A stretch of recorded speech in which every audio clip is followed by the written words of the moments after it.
Le Mali qui affronte donc la Tunisie ce soir à Casablanca pour le compte des huitièmes de finale. Deuxième de sa poule derrière le Maroc est qualifié avec 3 matchs nuls. Le coach malien est plutôt confiant pour le reste de la compétition. En conférence de presse d'avant-match, il a été rassurant sur la forme de son équipe. Reportage de Mohamed Danyoukou.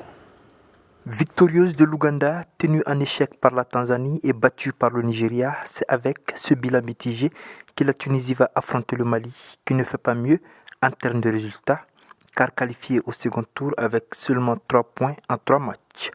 Mais pour le coach Tom Saintfiet, le match de ce samedi sonne comme une nouvelle compétition. Le match du premier tour, du deuxième tour, un match crucial. Maintenant, ce sont seulement des finales.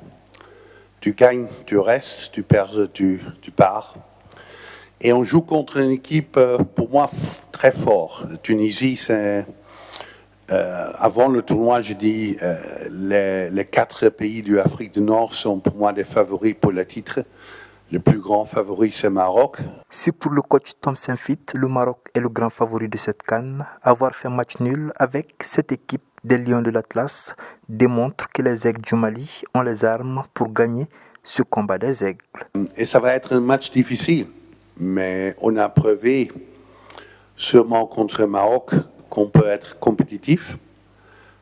On n'a pas gagné un match et ça frustré, mais demain, tout le monde sait que on a besoin de victoire. On a 90 minutes, on a 120 minutes, et quand c'est nécessaire, on a des pénaltys.